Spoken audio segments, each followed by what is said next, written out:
Welcome to So You're Kinda a Big Deal, a weekly podcast deep diving into the lives of emerging and established tattoo artists. Listen in as we dig into origin stories, industry hot topics, and what it takes to survive in the world of tattooing. This is Tattoo Shop Talk. It's funny, it's crass, inspiring, and sometimes we get it right. Join your hosts Sean Headley and Dave Allen every week as we host a new guest.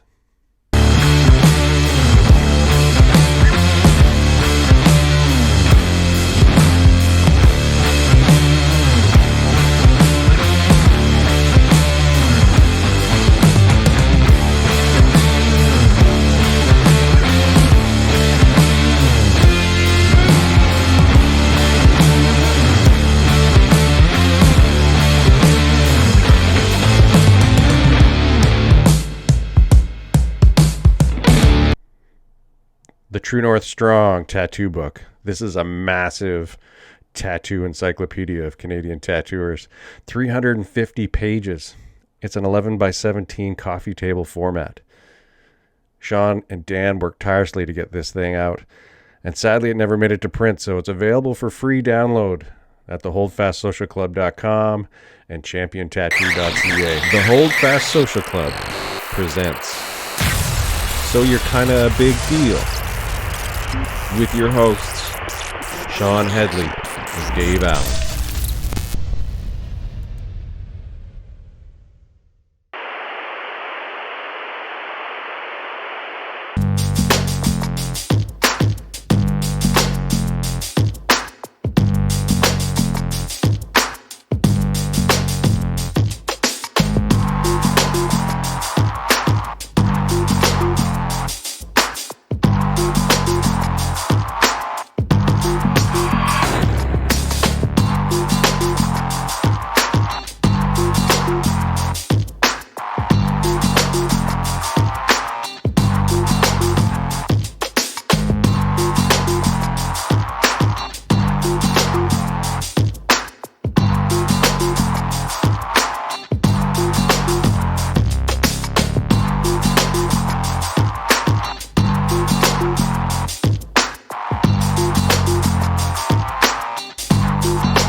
Z or something like that. Yeah, that's true. That's true. It's embarrassing how much my kid tells me, "Oh my God, you're such a mom. You don't know how to do anything." Be like, shut up, kid. You know I'm one of the best tattooers in the world, right? I'm like, well, I also am raising you, and that's kind of a fucking job too, right? So give me some credit here. Just kick them out, make them find their own way. Yeah, he's 14. Time to get a job, bro. Time to go. Exactly. You know, let's go. Yeah. Can't complain if you're not making money. That's right. Yeah. Cute How are only you guys? gets you so far. Yeah. Right? Yeah, go start hoeing. Really good. How are you doing? Yeah, great. I'm Awesome. It's 7:00 and I'm drinking coffee, so that tells you what my Wow. workday is like right now. Oh, Sean's awesome. drinking whiskey and I got Cheers. ice cubes. I also have my water. So that is a fleshy water bottle. Yes, it is. And Yes, queen. so we have a lot of dildos in our shop right now. Like that work there, or No, that's not a code for humans. I'm talking like literal, actual dildos. Because my coworker Morrison just had a tattooed dildo art show, and we were Oh. like the collect and drop off point for everything. So Wild. when you pulled your water bottle out just now, I was like, "Do you have a dildo too? Like, what's?" That's Sean's personal dildo. Look how big it is. It's aggressive. That's an aggressive dildo. Very, very girthy. Congratulations. Congratulations. Thank you. Thank you. Remind me to travel with you next time so you can hide shit for me. It's not water in there. It's just full of semen. He's just throwing it back. Fuck, I should be drinking too. Oh my god. Holy shit. This is how it all starts. Yeah. Yes. Well, this will be a little bit different than our last talk. We did those little mini ones, and they were kind of a letdown for everybody because everybody wanted more information from you. So hopefully this is the platform for that. Yeah, I'm gonna talk your fucking faces off. Get ready. Yeah, right? I hope so. So who do you hate most in tattooing? I'm just kidding. I don't hate anybody. I don't got time for that. Are you blacking out an arm? Not blacking it out. You see how fucking fresh this is? Wow. Yeah. Yeah, it's not it's done now. It's just like some of it's really fresh because we just did it yesterday. Dope. Oh my god, getting tattooed sucks. Like it's the fucking worst. It's on your arm. Don't even complain. No. My arms Listen, are the worst. This tattoo sleeve number 3 on this arm, and do you have like layers going on in there too? Oh, yeah. multiple. Okay. Okay. So when was the last time y'all's got tattooed? Then was that? I just got my head tattooed last week, recently, and I got my ribs. It's so much worse when you get older. Oh, it's the worst. Right? Yeah, but the drugs are way easier to get now. Yeah, Ryan Gagne's doing my 4th layer at the end of the month. You're crazy. It's so much worse when it's a layer, right? And I'm like, I'm never getting tattooed again. When I finished that, I was like, yeah, that's it. I think I need to throw in the towel, and that'll last until I forget, and then there'll be more. So, yeah, exactly. Yeah, I'm starting to get back into it. I hate it, but I love getting tattoos again. Right, and I think it's good. Like it makes you kind of out of touch as a tattooer if you can't relate to your clients, because then you just forget what the whole horrible practice is, and you don't know how to help them get through it if you haven't been through it in a while, you know. So I think it's important to be like, oh yeah, I do this shit to people every day, like woo, and they pay me for it. I turn my machines down every time I get tattooed. They run them slower and softer. Yeah. Every time I get tattooed. Yeah. You want some more Bactine, Vasocaine, Tramadol? I just discovered those. We're not endorsing drugs, but I will. Whatever. I don't care. Not all drugs are bad. It's true. Yeah. True. Oh, Sean, you've got our key phrase here to get this kicked off. Wow. Yeah. So you're kind of a big deal. Tell us who you are. My name's Heather Mclean. I have been tattooing for 24 years. I sound unhinged every time I say that. Wow. And I work in Mclean, Calgary. And that's it. What else do you want to know? Did you ever think you would be tattooing for 24 years? Sorry, Sean. I don't know. I mean, I guess I don't. It's hard to think that far in the future, especially like I was 21 when I started. So no one's thinking about the future when they're 21, right? At least I wasn't. I was just like, this is a cool thing I want to do.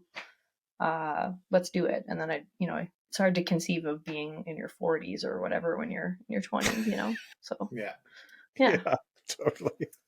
Well, where did you start? Where did I start tattooing? Yeah. In Edmonton. Oh, really? Isn't that where you are now? You're in Sherwood Park, right? I'm in Sherwood Park. That's my hometown. That's where I grew up. Yeah. I grew up in Sherwood Park. Could not wait to get out. It's so trippy to me that there's a shop there now. There's got to be more than one too, lots eh? of shops here now, actually. Yeah. Yeah, That's so within crazy. walking distance of me, there are Whoa, a few that now. is why that's wild. Yeah, I started in Edmonton. Yeah, and then moved to Calgary and kind of have been in Calgary ever since. Okay. Yeah. So where'd you learn? I learned at a shop called Shambhala.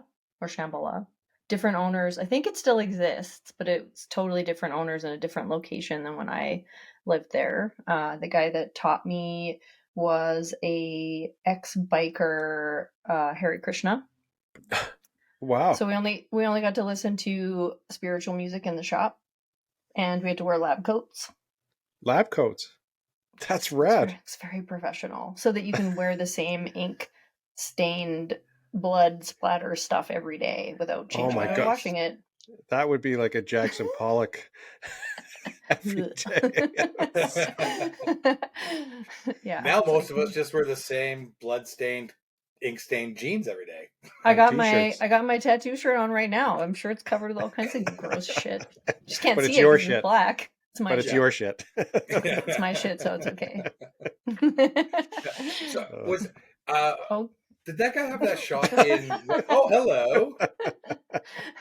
See my butt. Yeah. Anyways, can't be a crazy cat lady without a.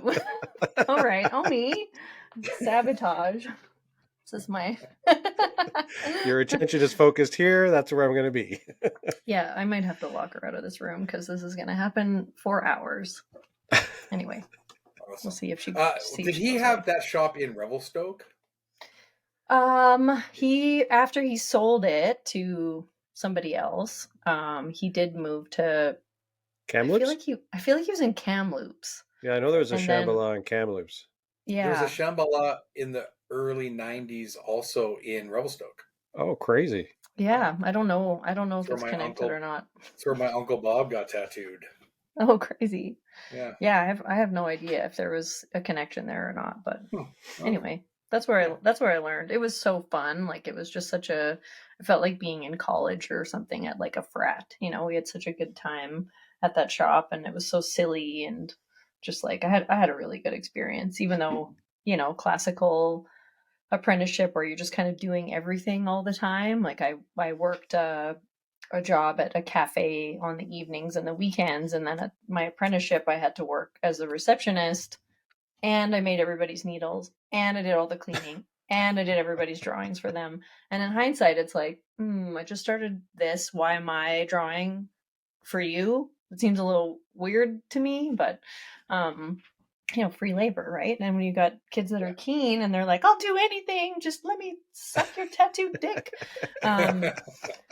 I was all over it. I was like, yeah, I don't need to sleep. It's fine. I'm tattooing. This is fucking sick, you know? So, and I could do it then because I was 20. Now I'm like, oh, it's 8 o'clock. It's time for bed.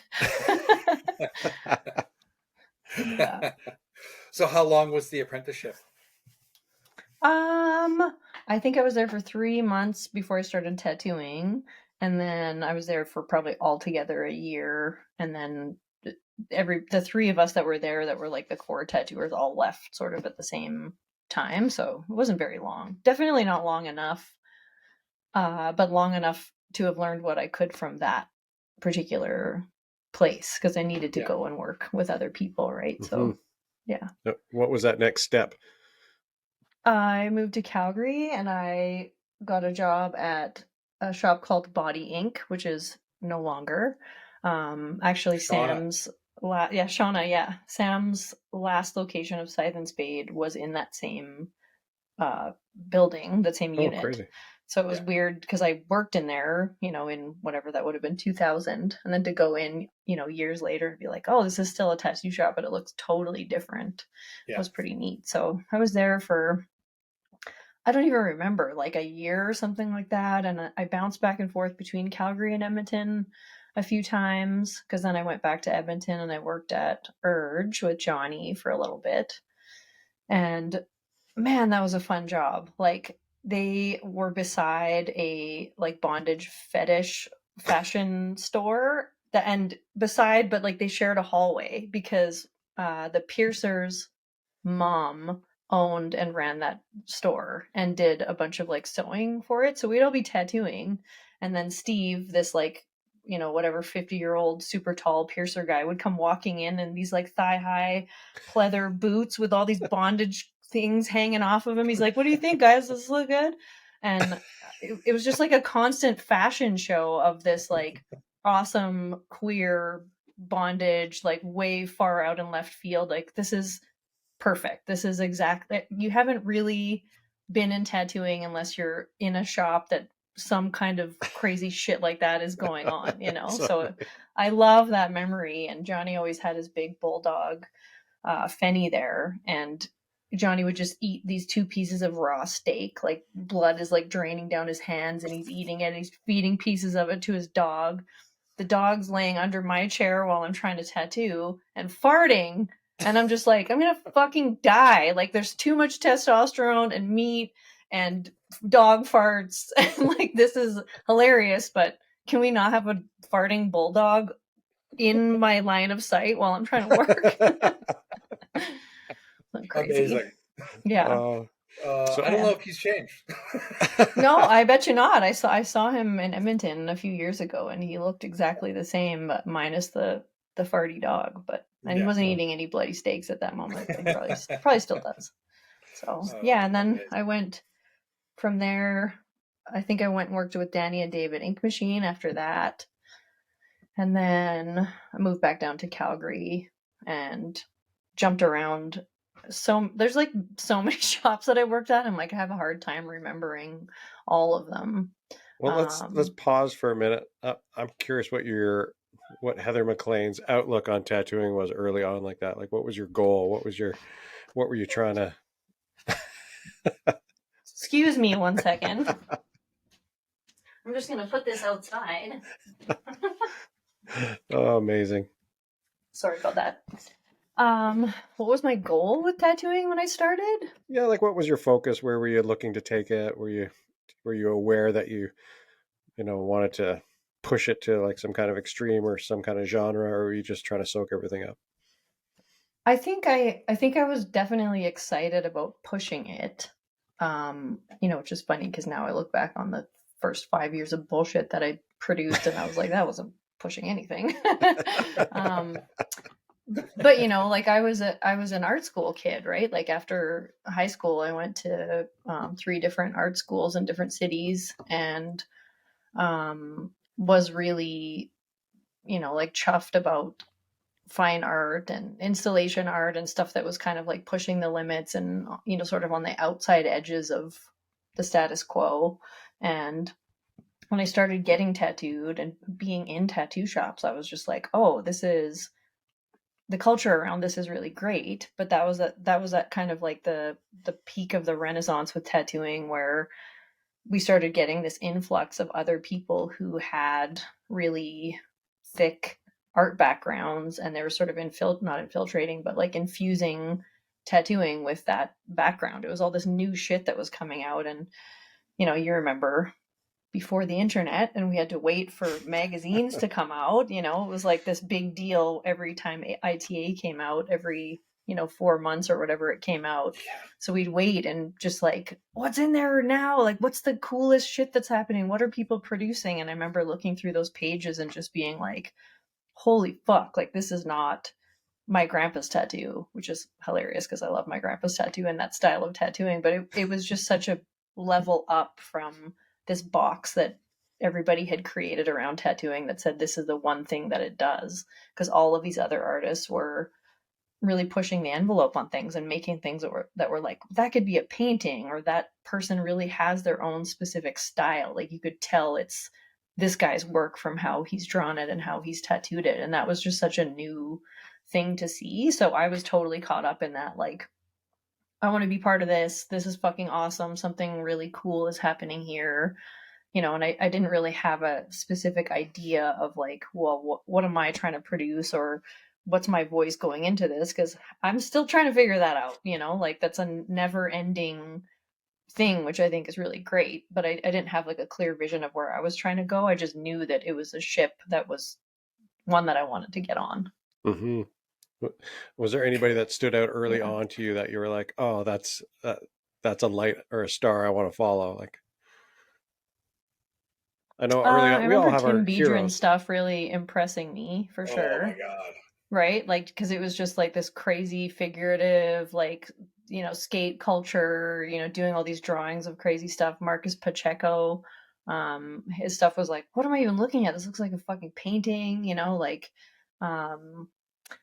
yeah, I'm trying to think if there was other specific guys. And then, I had gotten into tattooing already. I think I was in my first year, and that's the first time I went to the Knicks convention in Toronto, and that was the first time I saw Steve Moore's work. And this is a funny story. I was there with another tattooer, and she just really wanted to get laid. Like, she just was like not about learning things. I was there like such a nerd, like I just need to sit here, and I think I sat and watched Steve for like 3 hours. Like, him and his client were probably like, can you fuck off now? Like, why are you being so creepy? Just like, staring and hovering and just having my fucking mind blown. He was doing a half sleeve on this person's upper arm, and it was an angel and really like orange and blue color palette, and I had just never seen anything like that before. I was like, what the fuck is happening? And this other tattooer that I was with was like, I like, what are you doing? Like, why are you standing here watching this tattoo happen? Like, let's go meet guys. And I was just like, we're at a tattoo convention. Like, I came here to learn something. Like, fuck off and go do whatever it is you need to do, and like check in with me later, and I'll just never forget that memory of seeing his stuff in person and then getting to watch him work. I'd never even heard of him, right? So seeing that like in person at for the first time was just like, holy shit. And what year was that? Oh God, you make me do math right now. Roughly probably around 2000, I'm guessing. Yeah, if it was your first year. I think because it was about 2000 that happened. So so then Jesus, that was a minute ago. Years later, I hadn't seen Steve. So when I left tattooing for a while, I didn't talk to a lot of people for a couple of years, got clean off drugs, etc. And then I saw Steve for the first time in like 4 years at the Calgary convention. And the first thing he did was actually drag me to your booth. You got this girl's work. Aw. So it's like, it goes around, right? Like, he's just like, you have to see Heather's work. You have to meet Heather. You have to see what she does. And I was like, okay. Aw. That's so awesome. And it's so funny to me because I just had him on such a pedestal and still do. Like, he's fucking amazing. He just keeps producing stuff that's like, it's like a wizard, So good. Yeah. But that's what's great about Steve too, though, right? Is he still finds inspiration in other people. Like, he's not his own inspiration. Right? Yeah, like, totally. He has the drive to always be pushing, but he has other people that inspire him also. And I think some people might forget that, right? So yeah, for sure. Yeah, I can't think of any tattooers that didn't have their minds blown by Steve Moore back then. It was funny working with him at Sacred Heart. Just a never-ending parade of people coming in, just like tattooers who just come by to look at his portfolio and just leave like, I fucking just devastated. Or even just come and see his like drawings on the back wall. Yeah. That was my favorite part too of getting tattooed from him after he was in his own private studio. Was just, it felt like going to church. You get in there and it's my tattoo day, but then he's got all these drawings magneted to the walls, and it was just like, this is being in like tattooer Mecca, it's like I get to see all the shit he's working on and like just take notes, like I remember sketchily taking photos of the wall, just like I should have asked, but I was just like, I just took them. Well, and you can see it too. You can see the heavy influence. I mean, any tattooer that's great, they're going to have a spill-off effect, and it's so exponential now because of the internet and Instagram, where people are replicating styles that come from, somebody like Eckel or Lars Uwe, and they don't even know who those fucking guys are because they're ripping off the people that are ripping them off. And like, I don't want to use the term ripping off like it's negative. We're all inspired by other artists. Nobody operates in a vacuum. Everybody's inspired by somebody. But it's just funny to me when things get reproduced so much that they're so far away from their original source, and then there's people that don't know who the instigator of that particular style was. Absolutely. And, Yeah. Yeah. It's kind of funny. Like I'll be like, oh, so you're really inspired by Eckel, and they're like, who? Who? I don't know who that is. I'm like, the guy that made this thing that you're doing, the grandfather of the thing. Like, yeah, that guy. I'll never forget this guy came into Classic Tattoo, and I had a Hardy framed up on my wall, and the guy's girlfriend was all like, "Oh, who's that?" And he's like, this guy that makes clothing." I was just like, and he fucking tattoos. Like he's like, now he's like a cool black and gray guy on the West Coast. But Yeah. yeah, But it's the same. There are kids who don't know who the Beatles are. Run 20 DMC. people in their 20s that don't know who the Beatles are, and then I'm like, oh fuck, is it a thing where tattooers just don't know tattoo history, or is it just like we've aged out and the people that were a big deal to us are no longer relevant, right? I had a Gen Z tattooer at my shop, and I said something about tattoo magazines, and she was like, What? "There's tattoo magazines." I was like, "Oh." Yeah. And you can there are still some. They're not great, but there are still some out there. Oh, I had no idea. Yeah, because they don't like print media is such a weird, because I work with a bunch of kids, and every once in a while, it's become this joke at the shop, because I'll just be like, back in my day, before the internet, I had to go to a fucking library and use the Dewey Decimal System to look up if I wanted a reference. I'd have to be like, okay, I can only go during the library's open hours. I hope the book is in. I hope the book has a fucking picture of the thing I want. And now people are just like, give me 5,000 angles of this particular species of bird that I can just copy into my thing. It's so easy now. Like, I love it. It's way better. I don't want to go to a fucking, I don't want to leave my house. I want to sit here and cover myself in cats while I draw, right? Like, it's better, but every once in a while someone will come at me with like, oh, it's so hard. I'm like, there's different challenges being a tattooer today. Absolutely. For sure. Yeah. But if you didn't have to go to a library to get your references, just don't. You don't even have to Google search and hope that you get the angle you want. You can get on AI and you can prompt it correctly, and you can generate your own reference. Like, I want to do my drawing for me. Yeah. Well, no, but you can create your own reference now. Like, you can have a tiger, the angle you want, crawling through bamboo with one pop and water splashing over it, and be like, it's not perfect, but I can use that now. Yeah. Dude, that's crazy. I never even thought of that. Wow. Oh, I'm lazy. Ask the laziest guy in the room. I'm not tracing it because I can't tattoo what the AI produces, but at least I can get the perspective, Yeah. When you were at, just a quick question, when you were at Body Ink, was Doug Fink there, or were you?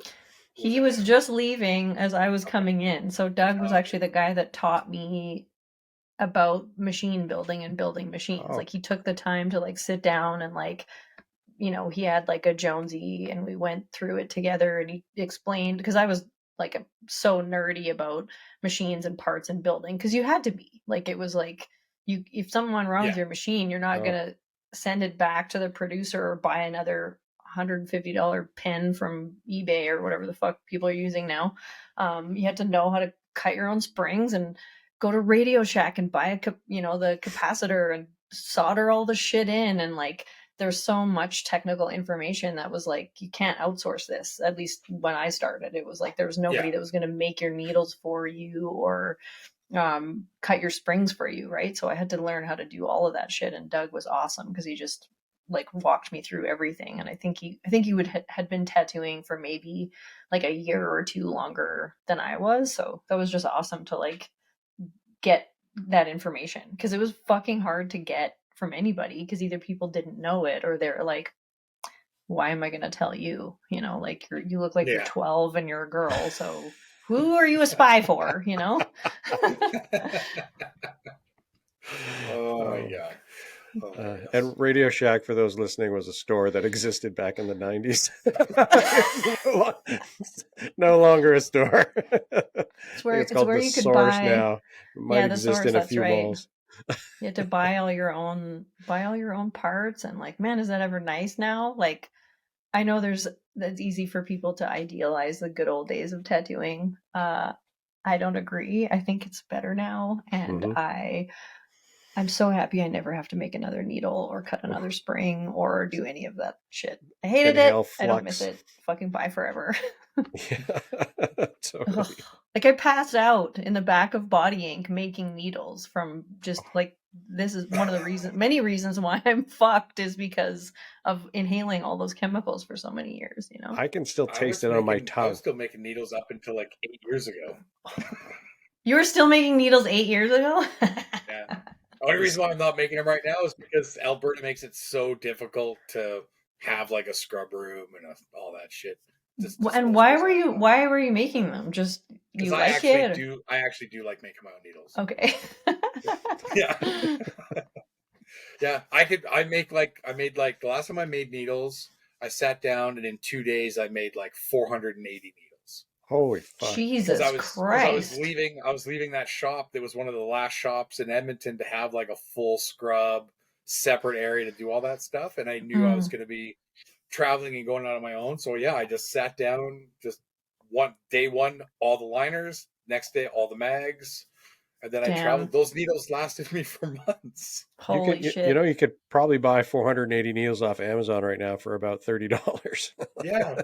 So what? That's so crazy. You know, another thing that's crazy is when I say something about making needles, I know that a lot of people don't know what that means, or like you have to fabricate them like in a machine, but like we Oh, would get like a loose can of individual needles of different Yeah. gauges, and then we had needle bars, and then a soldering iron and flux, and then a needle jig that you would then place the needles in whatever kind of needle jig device based on its grouping. If it was a mag, it was this whole other thing, and I had this thing with a clothespin with an elastic on it to hold it while I was soldering it onto the needle bar. So you didn't make the needles per se, but it was like you soldering assembled your them. Yeah. needle configuration Yeah. onto a needle bar. And like, again, it just seems like I should assume that everybody knows what that is, but they're like, what do you mean you made your own needles? Like, Yeah. Fuck, You know Steve. what? I should actually do a little video tutorial. We'll throw it up on one of the Oh, podcasts do one it. day. yeah, Absolutely. show it for sure. Yeah, because Bring your that's Because I shit with do you. mine all hand too, so I'm always burning my fingers, yeah. flux all over. I don't wear gloves. I can't wear gloves when I make them. Oh So I No, just my it's have the God. like, worst. Yeah, it's like, yeah. So yeah, Oh, gross. Yeah, I fuck. don't miss it. I remember yeah. Steve Moore and I going over to the piercers in Vancouver. They were friends with Sacred Heart, and we went to their machining studio and we built our own needle jigs. Like That's even crazier. it. What'd you build Oh, them out of? it was great Wood? because you could do that there, but other people were doing it without machinery. I don't. That's crazy what they were. Yeah. Yeah, that's nuts. Yeah, I Yeah. remember ordering all the needle jigs from Studio One. Yeah, Gary Chin. Yeah. Yeah, open from 11 p.m. till 2 a.m. Yeah. Back in when I first started, he wasn't open during the day. You'd have to go like in the middle of the night and go and buy tattoo equipment and stuff off of him. I'd go in and I'd be in there, and some drunk guy would come in with, his lady of the night friend because he just got out of jail, and he'd want her name tattooed, and Gary would just have people literally lay on the counter, and he would just tattoo them like right there while somebody else be grabbing my shit, and I'd just be like, hey, thanks, and You leave. couldn't. You Damn. couldn't have like more than 2 or 3 people in that waiting area. Like No, if not you in the open the door and there were original 2 people in there, you're like, well, I guess I'll wait outside. It was Yeah. just like this little box with a counter. And all the windows had like wires screwed into the ceiling, and then the wood floor, and then there was razor blades like welded onto all the wires, so that if somebody tried to break through the windows, there was literal razor wire Damn. protecting everything. Yeah, yeah. Well, That place protecting all was, your cash because yeah, when you're tattooing in the 80s or 90s, everybody's just got yeah. a cash Well, and business, right? his place was not in a great neighborhood. No. It was on Queen Street East in the beaches, but not the good part of the beaches, and yeah, it's fun. Yeah, that was Yeah. awesome. Oh. Next. Yeah.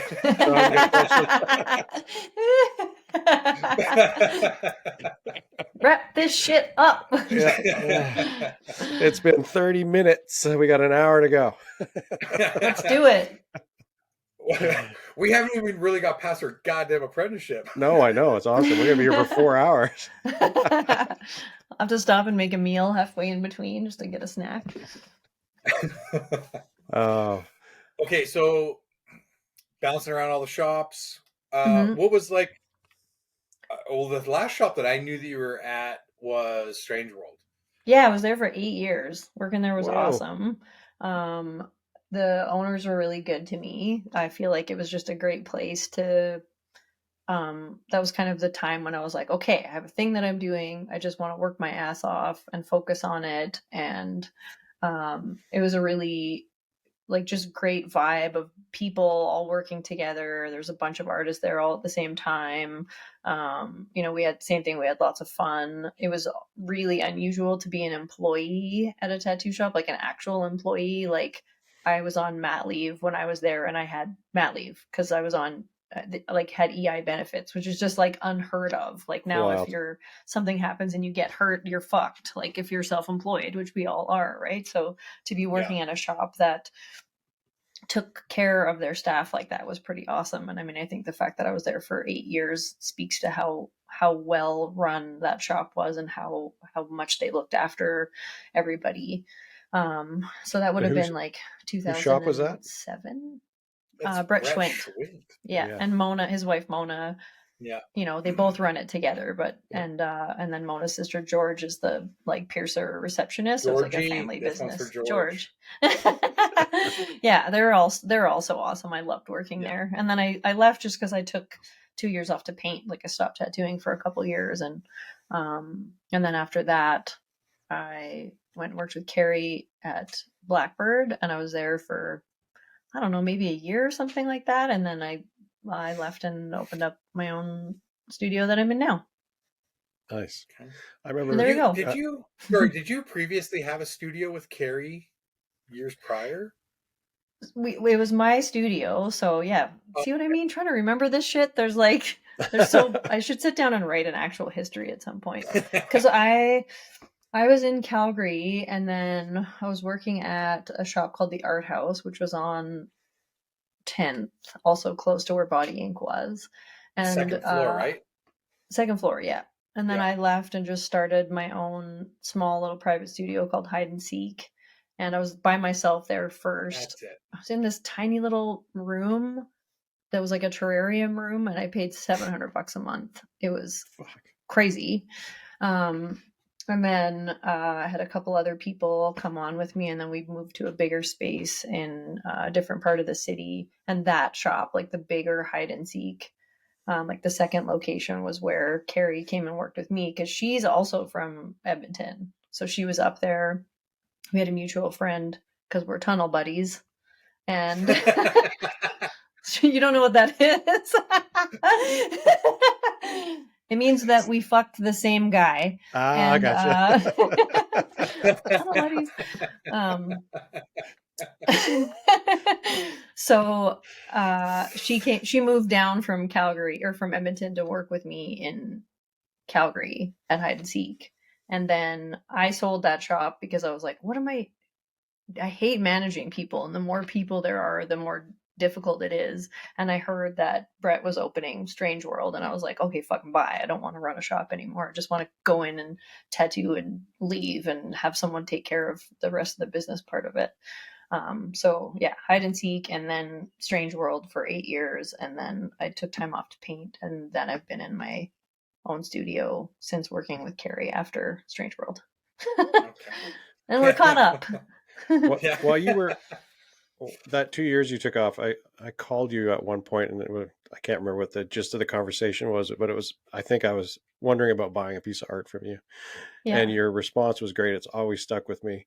And it was about valuing your art and how tattooers undervalue their art constantly, and that you should have a realistic value on your art. I would love to hear more about that, because I think it's something that tattooers should really listen to and understand.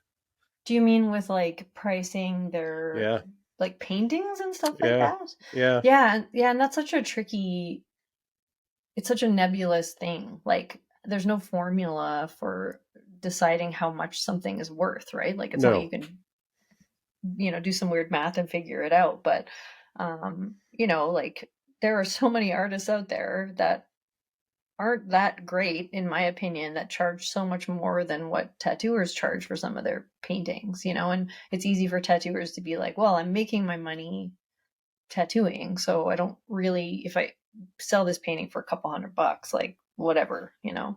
But it's like Yeah. that painting took you some time, and if it's an original, it's probably going to appreciate in value, and someone might be able to turn around and sell it for more. And even if they can't, it's like don't reduce the value of a painting, you know, just because you're making your money elsewhere, you know, like, and you know, at the same time, you don't want to charge so much that you don't sell it, but you know, when I hear about tattooers selling huge paintings for like a couple $100, I'm like, well, fuck me then, I guess, you know, like Well, it that's not worth. devalues.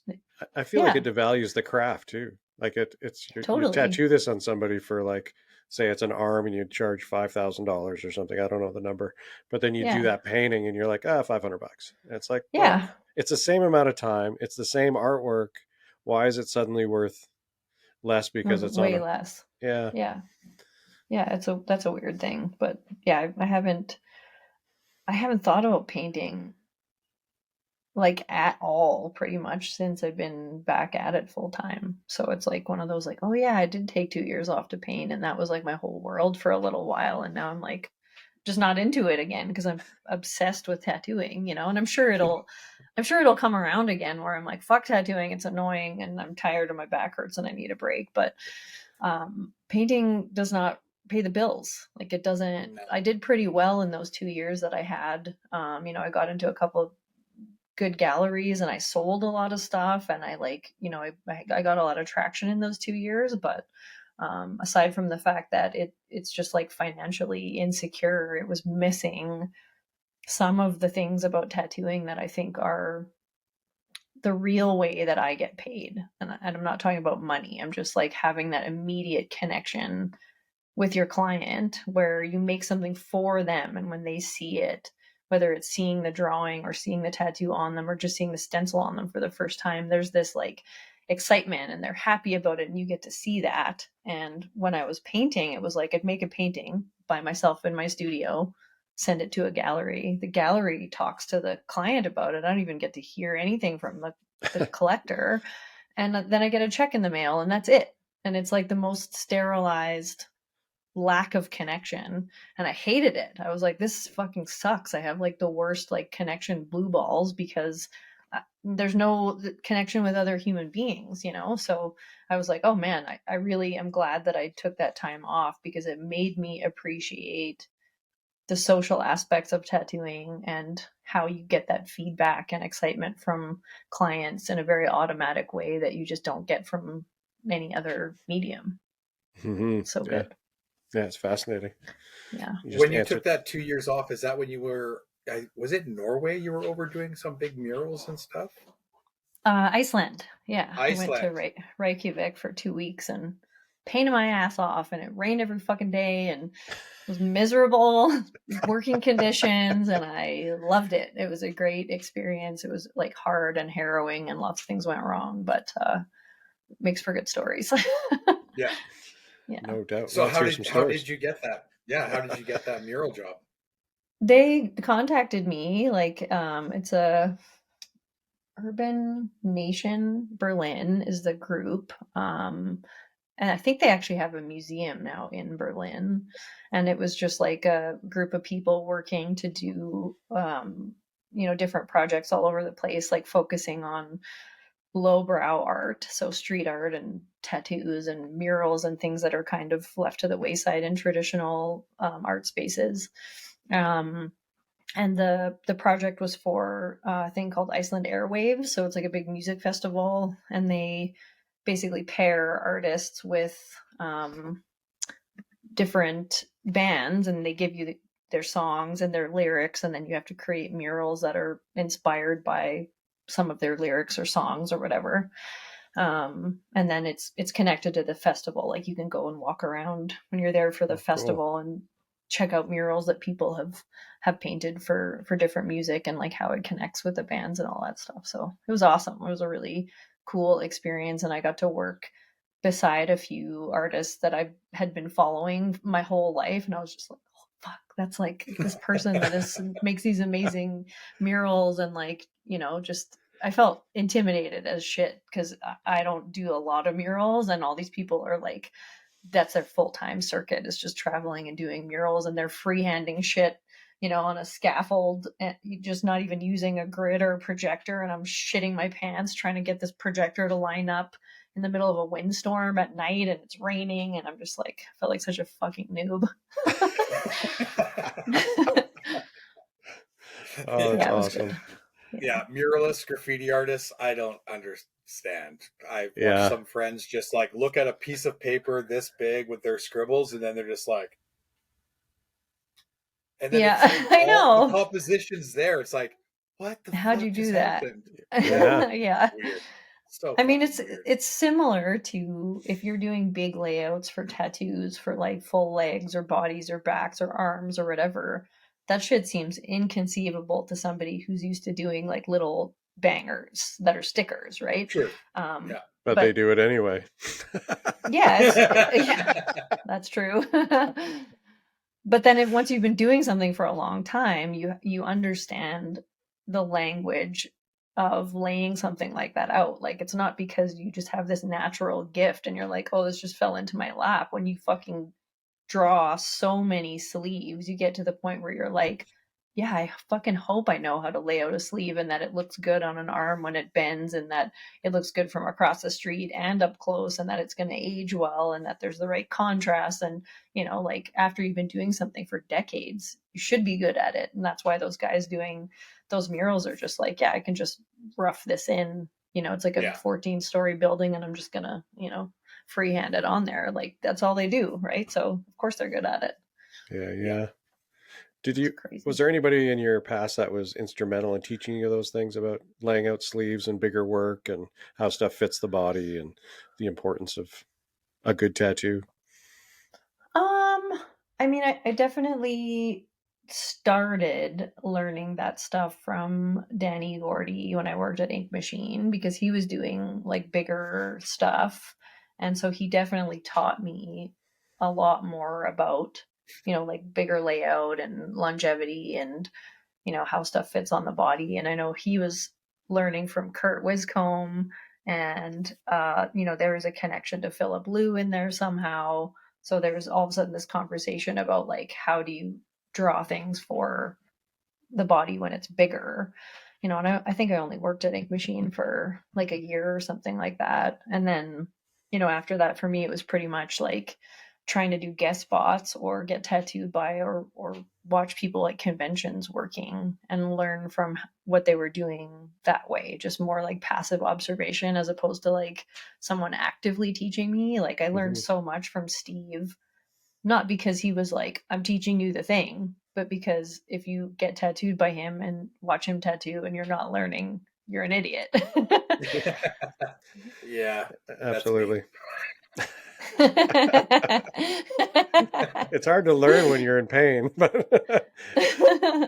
maybe that's Yeah. why you learn. I don't know. Yeah. No, Yeah, and that I would be feel like just me that. standing in a station. I'd be going out for a cigarette at Sacred Heart, and I'd be looking at his drawings and just be like, I'll never be that good. Fuck it. Yeah. Why try? Yeah. Don't try. Yeah. So a repeat conversation we have on here a lot is about working with other people and guest spotting and going to conventions and stuff like that. How important do you think that is in an artist's career to develop themselves, their style, and their knowledge?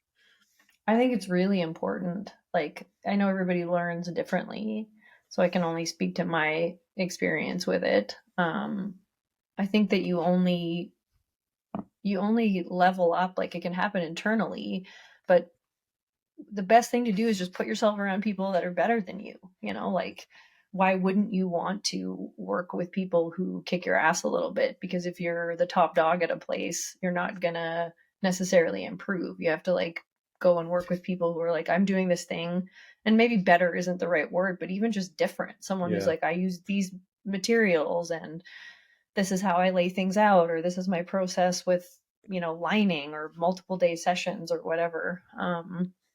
So I think it's pretty important. Like, I know that I learned And I'm continuing to learn from other tattooers like that, you know, like fairly recently, when was it, in February, I went down to San Diego and did a guest spot with Fibs.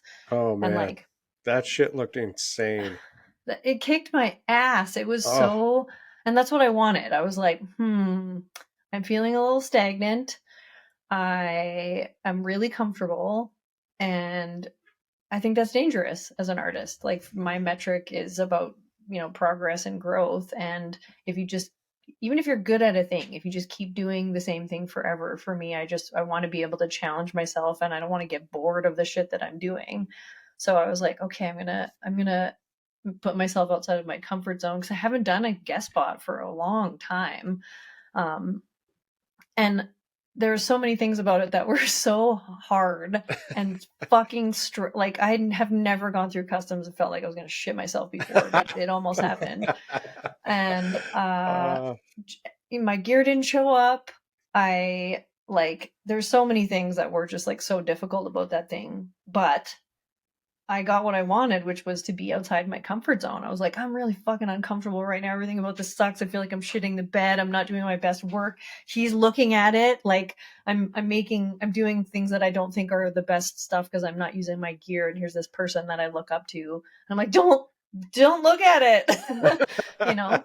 But I think that was really good for me, because when you get used to, like, you know, I work in a shop where I'm the senior artist and everybody else is like 10 years or 2 years in, you know, and I'm learning stuff from them all the time too, because I certainly don't think that you have to be more experienced to teach somebody something.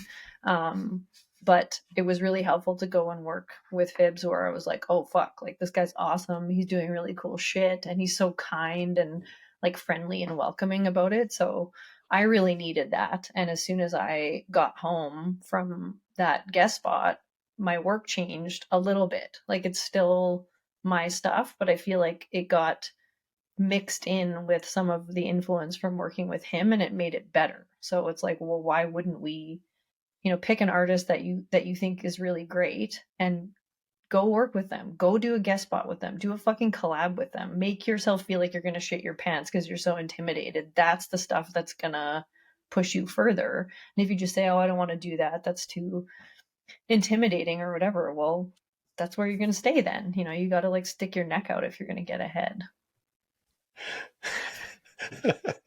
Sean's excited for a new drink. Okay. How did I lose you? I can't hear you. I didn't hear that last part. From My Sean or headphones from shit the me? bed. From either of you. Oh, okay. Oh, I didn't say anything. I was just smiling Oh. because I got a new drink delivered to me. Yeah, and Fuck that's yeah. how I was commenting on that. That's nice. Heather, So how long were you down in San Diego for? Like a week. Okay. Yeah. That's a long time to be uncomfortable. you have a good Yeah, I was Airbnb. You can like isolate and decompress. That's what I did. People are like, what are you doing when you're down there? Are you going out doing stuff? I'm like, no, I'm going home and crying. Oh, that's funny. Yeah, when he was at the Deadly show, I love that guy's stuff. Like, just graphically, I love his stuff so much. But again, like I've talked about this on a previous podcast, I hate meeting fucking new people whose work I really like because I'm so afraid that they're going to be a dick. So I didn't want to meet him. And then afterwards, I find out he's like the nicest guy. And I'm like, so nice. Yeah. Yeah. So nice. Like, just so welcoming and like chill and easy. And like, I was stressing out about stuff because things on the collab project that we were doing, I was having some technical difficulties, and it's fucking hard tattooing a back piece at the same time as another artist, because you're both moving around, and you know, his wiping is affecting my lining and vice versa. And there was so many things about that whole project. She was getting her back done. Getting her back done sucks. Getting tattooed by two fast tattooers at the same time sucks. Getting tattooed for 2 days in a row sucks. And then she was anesthetic resistant, so there's no help we could give her with like Vasocaine or Bactine or TKTX or fucking nothing. She just had to raw dog the whole thing. So I was having a hard time with technical stuff, and I was stressing out about it, and I was like, fuck, like, you know, because you want to seem like you know what you're doing and you have your shit together, not just to the client, but to the other artist.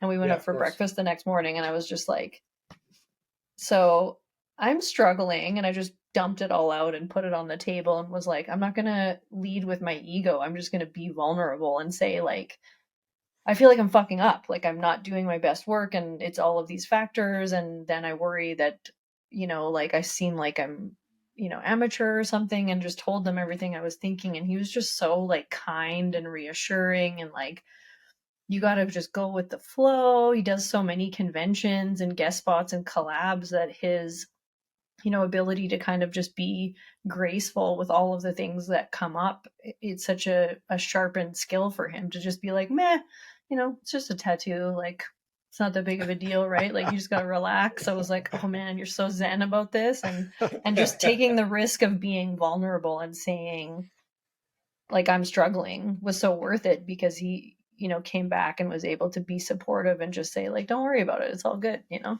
That's It was awesome. awesome. Yeah, it was Totally. so Yeah, good. that's amazing. Yeah. Because I can't I can't imagine how hard that is for somebody who's an accomplished artist, been tattooing for a long time.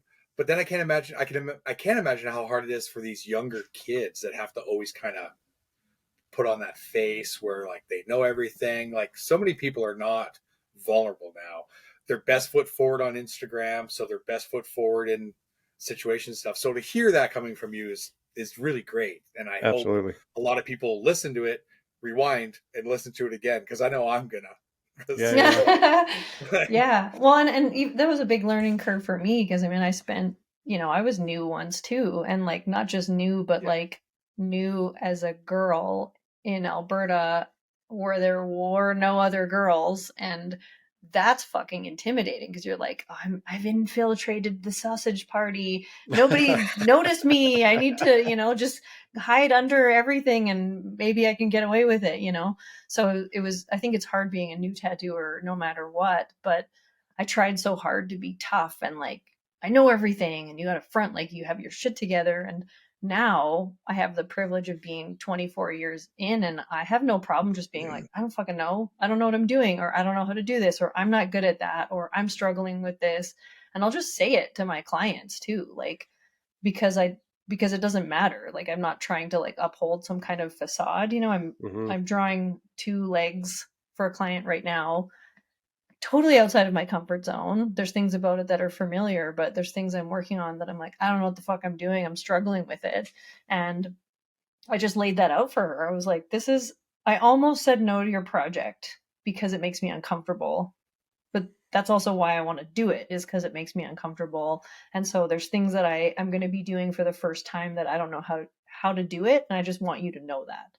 Yeah. And that was just so helpful, because, you know, she was like, oh, okay, awesome, instead of being like, I fucking know everything and I got this, you know, just like, Yeah. put your shit out there, just be vulnerable. And people are usually pretty receptive to that, and then they're not mad when you've already kind of like waved your own white flag. You're like, I'm calling myself out on this, and Hmm. then there's no surprises, right?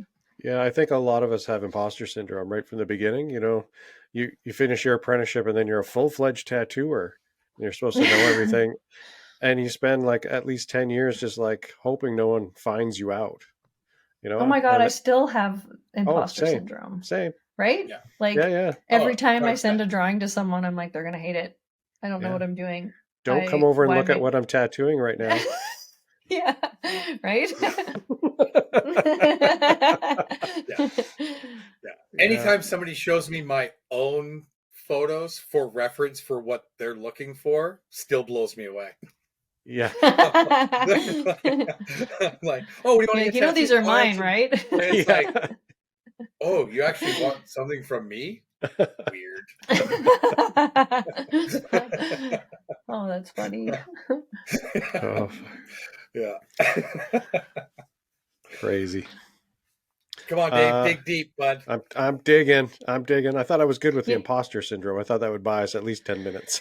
you know what? You know what's awesome, Dave, is that you have a hat that says good, and then immediately to the right of that is the thing on your shelf that says D. So is Good this D. like, are you saying you got the good D? Like, what is? That's all I can see. Yeah. Rumor has it. Sean and his giant dildo cup, Dave with his Yeah. good D. I see you. Yeah. You're reading a lot into a lot of nothing. See what you want. I tell you, it's all those fucking dildos that have been in the studio for the last month. It's Hilarious. It's all those ruined trips me. to Portland you've had. I've had a few trips to Portland. When you were going to Portland all the time, were you going there to work? Or were you just going for the vegan food at the strippers? Allegedly. Vegan strippers. Okay. That's Yeah. Casa I remember Diablo, you made a baby. couple posts of that. I was just like, that's so shit, hilarious. Yeah. It's good. Yeah. Yeah. I've thrown up in a lot of alleys in Portland. Yes. It was vegan puke though, so it's okay. It's environmentally friendly. Yeah, that's right. Buddy. Yeah. Oh, yeah. Hey, man. you have Portland, I have Montreal. It's all the same. Yeah, totally. Yeah, I don't think I'm going to be doing any American guest spots anytime soon. Stressful. No. Yeah. Yeah. Do you have any lined up? Was, like elsewhere? No guest spots. No. Conventions? Maybe. Fuck no. Listen, if you're a new tattooer, 100% you should be going to conventions, or if you're somebody who enjoys them and you get something out of it. Like, I'm not here to say that conventions are bad, because they're not. They're fucking awesome. I'm just introverted as shit. I'm old. I'm tired. I don't like loud noises and crowds and talking to people in groups and like one right after the other and feeling inundated. I get really overstimulated and it's bad news. So to me, conventions serve their purpose when I was younger, and back to that, like pre-internet tattooing was kind of what you had to do to learn things and get your name out there. And I still think that there's value in that for younger tattooers, or even like mid-career tattooers, even established tattooers. If you're like, yeah, I want to travel and do collabs, and like there's a reason for it. But for me right now, I'm just like, yeah, that sounds like fucking pulling teeth, dog. I don't want to do that at all. when I met you, you were actually the first tattooer I met that tattooed with their back to the crowd, and you were wearing headphones. I would. What an asshole. And probably had headphones on. Yeah, big headphones, like, back to the crowd. Why are you here, bitch? Yeah, and like I'm sure that like now I think about that and I'm like, yeah, that's a fucking asshole move. Because again, why go? Like, just stay home. But I think for me that's like a big like introversion masking, like overstimulated neurodivergent thing where like I didn't know that I was any of those things, and now that I know, I'm just like, oh yeah, you should probably just not put yourself in that situation that's gonna make you freak out. So it probably seemed like a flex, but it was really because I'm fucking sensitive. I hadn't been in crowds for years at that point, so I was wearing a luchador mask most of the weekend. There you go. It was given to me by Dustin, actually. Dustin gave me a luchador mask and then alcohol, and it was just like, yeah, if I'm at a convention, I'm soaking wet. I seem like I'm really outgoing, but it's only because like I'm freaking the fuck out on the inside. Yeah, that's just it. Outlet. yeah, they're stressful. Like, and I mean, again, stressful. I'm sure there's some people that love it, but as an introvert and someone who's like, I'm really sensitive to lights. Like, if they're too bright, I can hear them, and that's gonna fuck with me all day. Like, not like something so simple like that, right? So conventions are just like all of the things that I have a really hard time processing stacked on top of each other, and then I just get like, I could just be in my studio with my plants and my dim lighting and my one client and listening to music I like, and not having 8 soundtracks and 500 conversations and thousands of machines buzzing. I'm not gonna lie, I think conventions should ban personal audio devices. Oh, fuck yeah. Walking down and having 3 different ghetto blasters blasting 3 different things. Especially now. Stop it.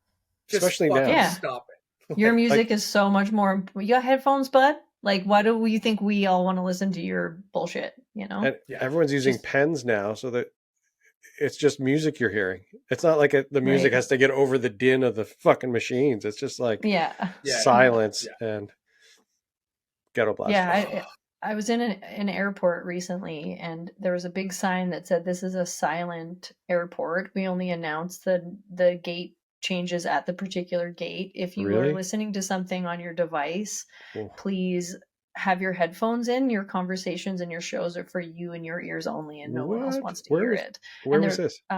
it was at the San Francisco International Terminal. And Sounds I dreamy. walked in there and I just was like, this is the kind of shit that needs to be incorporated into schools, workplaces, all of that stuff, because it's so overstimulating. When you're traveling, you're stressed, even if it's good stress. And it's the same thing at a convention. Like, I'm fucking stressed out tattooing at a convention. What is that like for the person naked in pain all day, having to listen to 8 songs and, all that stuff? So Yeah. I think it's just part of the, like, the world is getting better and things are starting to reflect that. And it's hard to have a convention because at its core, it's about a crowd. Like, you have a bunch of people in a space. That's going to be a hard thing to navigate if you're, easily overstimulated. But if there was something that was similar to that, then that's something that I could be into. And actually, one convention that I went to that was amazing was the Explorer conference. So that's like, do you guys know about this Yeah. Explorer? Yes, Yeah, actually, Joe a was girl that telling works me for me about. goes to it. Yeah, like fucking awesome. I would go to it every year. So it's just, there's no tattooing. Nobody tattoos at it. You go and you sit in a classroom for 3 days and you learn. So they invited me down like 2 years ago. I can't remember when it was. It was in Texas. Why can't I remember the name of the city? Dallas, right after they outlawed abortion. So that was interesting. But they invited me down to do a presentation, and I did a seminar about cover-ups. And even though I went as a presenter, I just sat in the audience and listened to everything that everybody had to say. And there's like, I don't know, I think 3 presenters a day and then a panel and all these extracurricular activities and critiques and drink and draw and stuff. But I just sat in the audience and was like, holy fuck, I'm learning so much because people are giving presentations about their specific topic. And even the guys that I didn't particularly feel like I resonated with their tattoos or their drawing style, some of them are the ones that I learned the most from, and people where I was like, oh, this artist, he's so good, I'm going to learn so much from him. I didn't get that much out of some of those guys. So it was just such a like ass kicking, helpful, really fucking good for young tattooers. Like, for anybody who's like starting out or in their first like 5 or 10 years, like, I feel like it's like, this is an investment you need to make. Wait until, because it's in a different city and a different group of tattooers every time. Wait until it's a group of tattooers that are like, these are the people that you're inspired by, and then fucking go to it. It is worth every penny. It's so awesome to, because that's what conventions were supposed to be originally, just learning. Originally, yeah, like trade shows. Yeah, and now they've turned into 100 assholes like me with their backs turned and headphones on and no one's fucking talking, and you're just like, why are you even here? So And these few drawings out, these are the only things you can get tattooed by me. Otherwise, go fuck yourself. Like, yeah, it's a totally different thing now. And I don't like conventions because I'm not learning anything. Like, why would I go if I can't talk to the tattooers and if I can't learn things from them and nobody's like sharing information? It's like, you just show up to do your tattoo, collect your reward, and fuck off. Like, yeah, if I really that's what like works that for you, great. But yeah, I really like that you said that the Explorer thing is perfect for people that are like 5 to 10 years in, because I think so many young people that are so new don't have the language understanding of what they're actually doing yet. So I think it might almost be a waste for some people that are only a year or 2 in to go do something like that. Like, maybe some people would get something from it, it's like, but it's like learning anything. It's like, for Dave here, I'll bring in jujitsu. So learning jujitsu, my first couple years, my coach would talk to me about shit, and I'm like, I don't know what the fuck you're saying. I don't understand anything you're saying. And now everything he says, for the most part, makes sense because I've been doing it long enough now that like I have that language in me. And stuff it's like you need your background, right? And I do think that the Explorer Convention conference, if you're tattooing and if you're 1 year in or if you're 30 years in, it's for you. Like, again, I kind of had my you know, I was like, oh, I'm presenting, like I know what I'm doing. And then I went and I was like, I don't know what I'm doing. Like I have so much to learn. And, you know, some of the seminars were more geared towards like basics. God damn it with the flies already. Sorry, my window's open and I have this little gnat buzzing in my face. It's like a fucking Snow White nature moment in here with all the animals. Yeah, so there's one presentation that was more geared towards newer tattooers. That was the one Okay. that I got the most out of, where I was just like, he explained it so fucking amazingly and was such a good teacher that I got so much out of it. And so I think it doesn't matter if you're, you know, like an established tattooer or someone who's like, I've been doing it for a year, like anybody could benefit from it. So I would just Yeah. like to see that thing grow and become a thing that, you know, I'd love to see it in Canada too, right? But I feel like it's a thing that if you can access it, then you should, because I definitely want to go back. It was fun. Two things, Heather. Can we get you to move a little bit to your? I think you're right. There you go. Hey, you're center. I'm gonna call you I didn't move one-eyed. at all. I just moved my computer. You're one-eyed Heather for a good chunk of that. Yeah. The other thing, have you mentored anybody? You know, are you just constantly wanting to learn, or are you? I you have? had an apprentice, Lee Moore. He doesn't Oh tattoo yeah, anymore. yeah. He's a cop now. What? He became a I cop. I was know. wondering what happened to Lee. He moved. He Wow. fucked off way up north. He's like in Peace River. He's like, fuck all of this. I'm out of here. And yeah, and he's a cop now. That's crazy. Wow. Yep. He Yeah. worked So at, I taught him. and he worked with He Paul, worked at. right? He did. Yeah. He worked Yeah, with yeah. Paul for a long time. Lee's Yeah. a great guy. Yeah. Oh, the best. Like heart of Yeah. gold. Just one of my favorite humans ever. So, yeah, I taught him definitely at a time where I had no business teaching anybody. Like, I think I don't even remember, like, I don't know, somewhere between 6 and 10 years in. I don't know, but like still so much to learn. And so I taught him how to tattoo, and that was it. And, you know, I have no interest in having another apprentice for so many reasons. Like my plate's real full. And also like the one and done thing, like each one teach one. I think I don't want to do that again. And also just because the amount of fucking time and energy that it takes to properly teach someone, like not just like I have an apprentice and you're kind of not teaching them, they're just there working for free in your shop, like because it's a status thing. Like I don't want to do that. If I'm taking an apprentice on, I'm gonna fucking teach them properly, and I don't have the time for that. So Yeah. but I definitely work with Morrison a lot, who works with me now. He's a tatter tot, so he's only I think 2 years into tattooing, maybe 3. Tatter And so tot. he I love that. tatter tot, yeah, little teeny baby tattooer.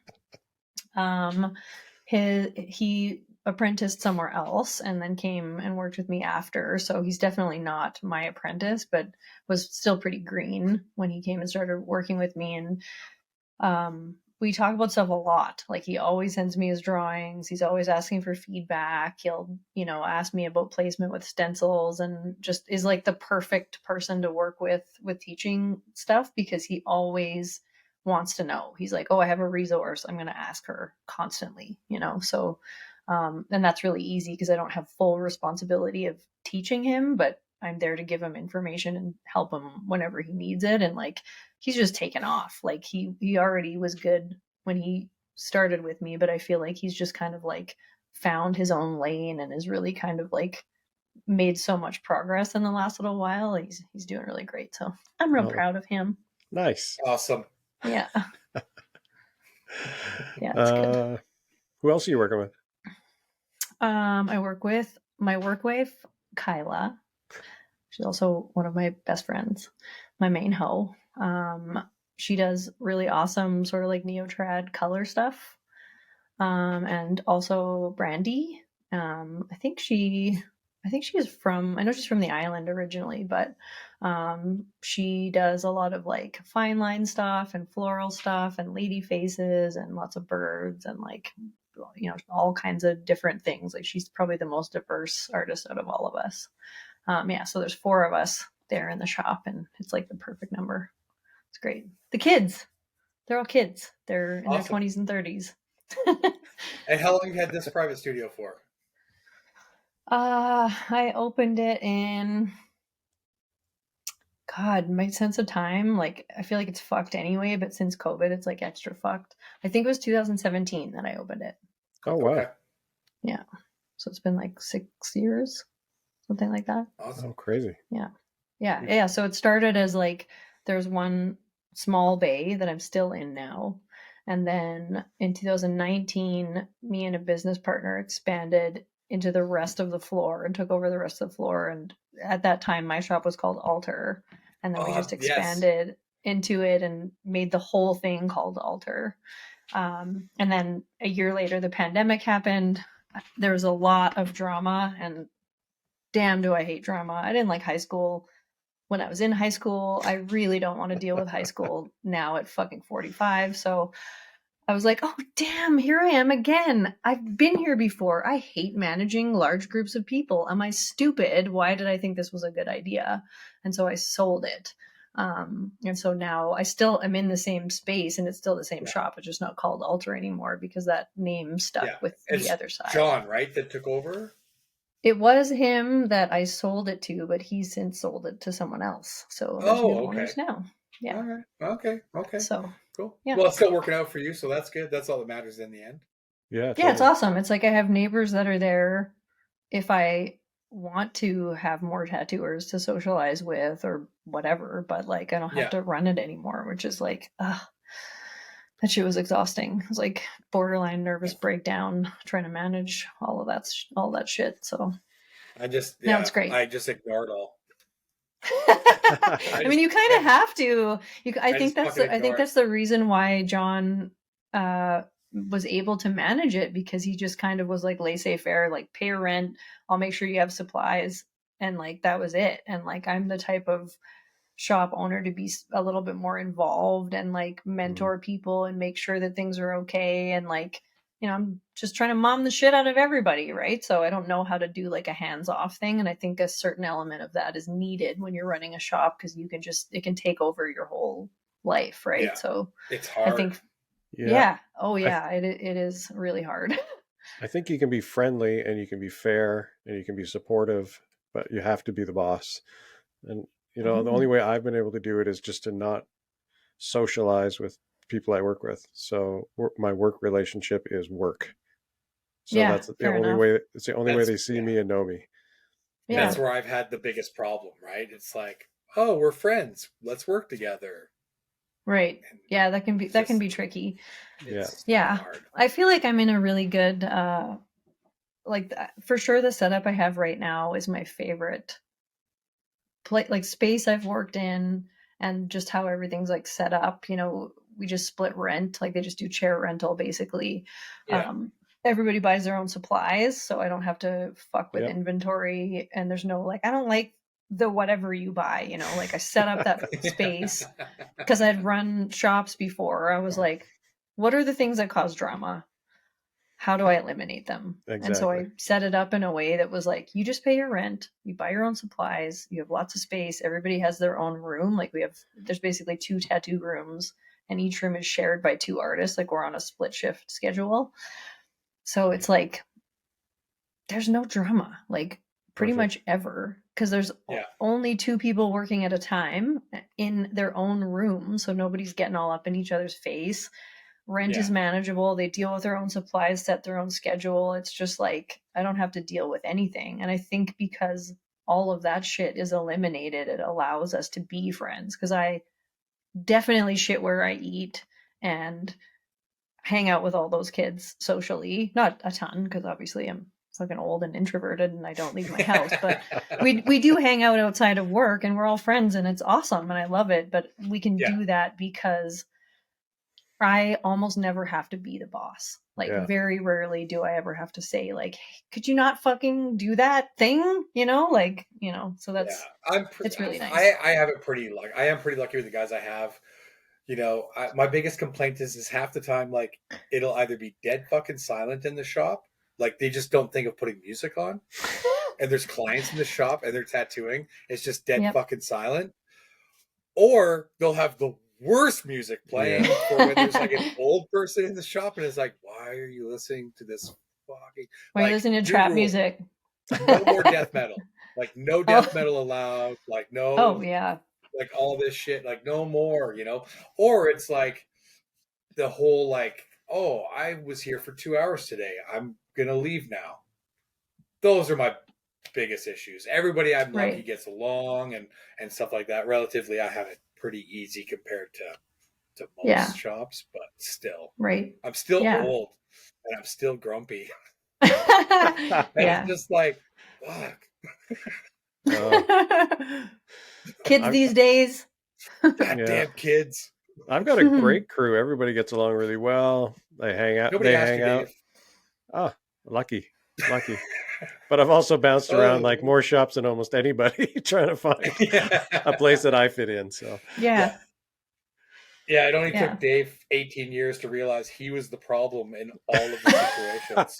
What's the common denominator here? Oh, fuck, I think it's me. It's me. Yeah. Dave comes and does a guest spot, a classic tattoo, and he's like, yeah, if I worked here, these TVs be gone. It's like, well, that's why you don't fucking work here.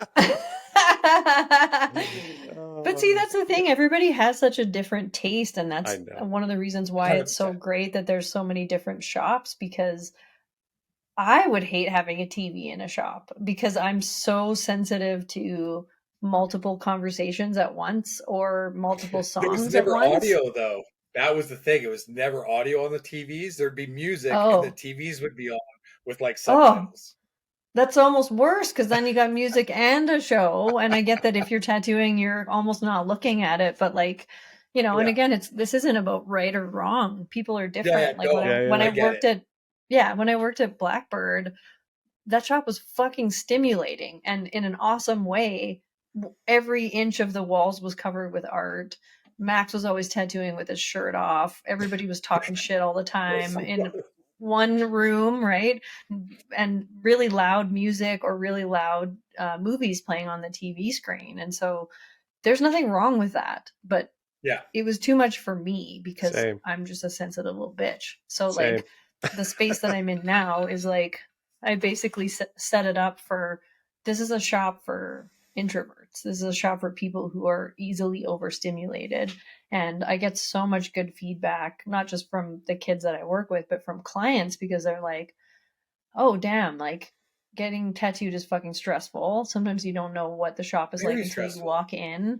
Am I going to have my fucking dick out in front of a bunch of strangers? Like sometimes you have to be naked in a room full of people you've never seen before, not just the artist, but other tattooers and their clients, which to me is just like, no. Like, I don't want to be naked. I don't even want to be naked in front of the person that's tattooing me, but I have to. So strangers, no fucking way. So to have like a space that's like, this is fine. It's just you. The music is calm. The lights are dim. The table is heated. We got fucking painkillers, and like, you don't Sounds feel sexy. like someone's... When can I book? Can I just come hang out? The heated table, game changer. Like, I go into shock and get cold when I get tattooed. This is the thing that Fibs had down in San Diego. I was like, it's San Diego. Why do you have a fucking table heater? I live in Calgary. It's freezing there. We're always cold, and being cold when you're getting tattooed is the worst. So I just tried to make that space like, what are the things that I wish I had in a shop when I'm getting tattooed? That's just how I set it up. Is like, you're already going to be uncomfortable and in pain, so let's make everything around that as comfortable as you can while you're there getting tattooed. So it's not for everybody. Like, it's not, I'm not saying I'm right. Like, there's something about the shops that are busy and there's banter and everyone's joking and you can see everybody else's tattoos happening, and there's kind of like a solidarity in that I think is also awesome. It's just I just needed something different. I also think a lot of tattooers forget that the experience is not about them at all. Like, at all. Why are you listening to your fucking music super loud? Maybe ask your client what they would like to listen to, you know? Totally, or at least find like the common denominator for everybody that's in the shop, you know? Like, I appreciate if someone wants to listen to metal, but like most of my clients are not going to be into that and don't want to feel like Cookie Monster is yelling at them while they're getting tattooed, you know, Yeah. like, and again, that's like, sure, there's some people, every once in a while I'll have one client, no one else is in the shop, there's no other artists and no other clients, and then I'm like, all right, can we listen to some rank stuff today? And they're into it, but not if there's Yeah. other people there. What if, Totally. you know, Same. someone else is tattooing a mom and it's her first time getting tattooed and she's fucking scared and walks into my studio and there's dicks everywhere and we're playing really aggressive fucking trap or metal, you know? Like, Your studio is really different than mine. Not a lot of dicks hanging out. Would you like me to mail you some? Yes, please. On a side note, Cookie Monster is my spirit animal. I love Cookie Monster. Me I too. love cookies. He never actually Awesome gets the stuff. cookies in his mouth, though. Have you ever noticed that? Oh, He just like throws them in his face and they just bounce off. That's how I eat them. That's like baby dildos.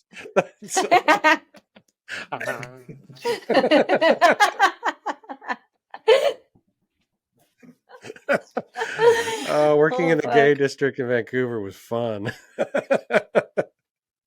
Yeah. Oh, Yeah. I bet. Yeah. Man, I'm really disappointed that I'm not at the shop right now because then I could show you some of the dicks that everybody tattooed. I feel like I'm really Well, you'll missing have out to- on my props. Yeah, send us pictures.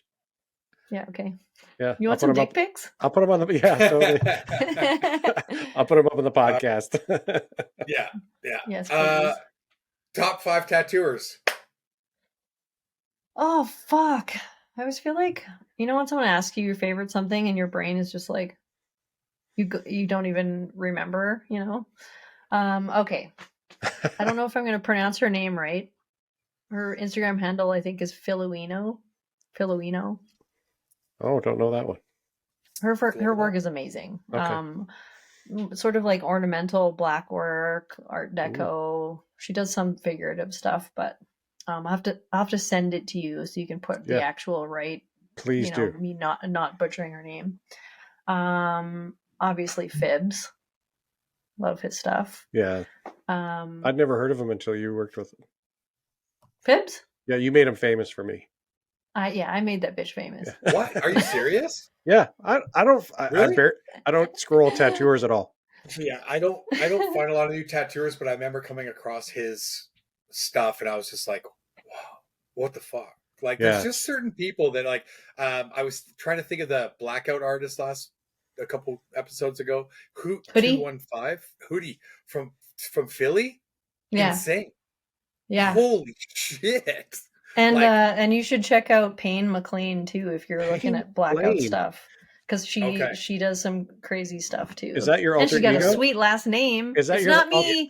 Spoiler alert, it's not me. I was like, bitch, you stole my name. I've been doing this longer than you. There's another tattooer named Simon. His Instagram handle is Oriented Art. I fucking love his work. It's also a lot of like abstract, like black work, heavy blackout stuff. Yogi, I think his Instagram is like a couple of underscores, YOGI, and then a couple more underscores. He's in India. His work is fucking bananas. It's so good, and he posts stuff and then takes it down all the time, and I'm like, I'm glad you did that because I was about to steal it. Crazy. Yeah, his work is really good too. Very cool. Tattooing is exploding in India right now. It's totally. Apparently, it's the fastest growing area in tattooing right now. Yeah, it's crazy. It makes me want to go do conventions. Almost, maybe a guest spot. Yeah, in India. Yeah, but yeah, I feel like I'm really into like ornamental black work stuff, even though it's different than what I do. What's happening? Yeah, that's 4. That's 4. He's trying to keep you on track for 5. Okay. Who else is the number 5? Trying to think of another I mean, I'm always going to be influenced by Steve Moore's stuff, right? I was just about to say, are we going to make it through an episode where Steve doesn't get put in the top 5? I know. Yeah, you know, like I feel like you can't not be influenced by him. I feel like my influence is being pulled away from that for sure, and more towards like abstract and black and gray stuff. So, but I feel like to not have him as one of the top 5 would just be like Absolutely. unfair, Yeah. you know. So I have a quick question. You used to be a noted color artist, but now you are black and gray. What happened? um I don't it was it's not like it was a thing that I said I'm not going to do this anymore. It just kind of happened gradually. I think it's a combination of things. I just got kind of bored. Like I did so much color for so long that I feel like I just got sick of it. I didn't want to do it anymore.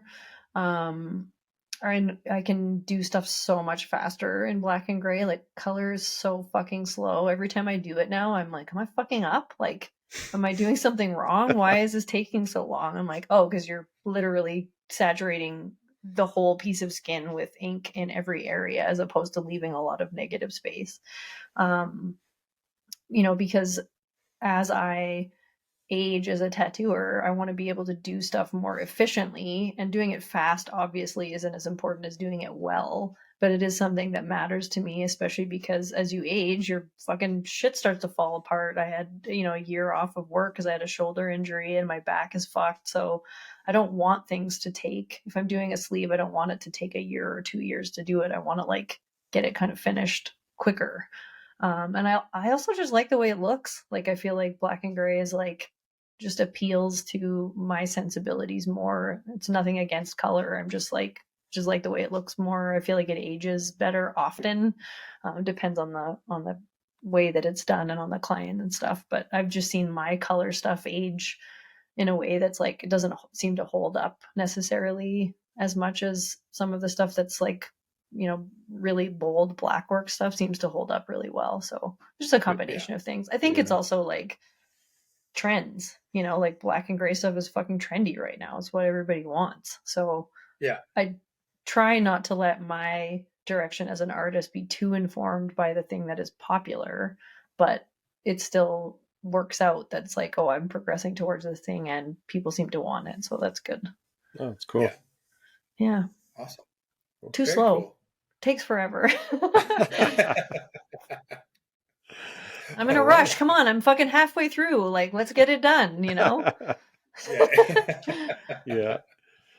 Oh, Yeah, awesome. yeah. Nothing holds up like you know, just bold black and gray over time, really, right? Those Yeah. gradients, and it still looks the same. It Yeah. just softens, Yeah. right? Totally. Yeah. Cool. Awesome. Thanks so much, Heather. Yeah. That Oh was my God, great. thank you for talking to me. It's Of good to course. see you guys. Yeah. Yeah. Thanks for Well, asking we me. definitely won't see you at the Kelowna convention. Fuck no. You come hang out with us. We just walk around and bullshit. We don't. Maybe I'll just show up and put my headphones on and put my back to everybody and just be a real asshole. That would be hilarious. Yeah. You could just walk behind. You could walk behind us so nobody could see your face, and then everybody can just see your back. There you Because go. that's all luchador we do. mask. There you go. I have a bunch. I don't need to know why. Yeah, I was gonna say water cup. Come on now. No, you remember everybody, Dino and everybody in Calgary in like 2007 had them. So that's what it was. Yeah, that's the cover story. I remember. Alrighty. Awesome. That was so much fun talking with you. Yeah, you too. My face hurts from laughing. You guys let me know when stuff is up and I can post it too. Absolutely. If you could, I'll send you a message and we'll get some photos and stuff from you. And those other Instagram handles of my my work hose and my top 5s. That's right. Perfect. Sweet. Yeah. Awesome. Okay, thanks guys. Hope you have a good rest of your night. You. Yeah, you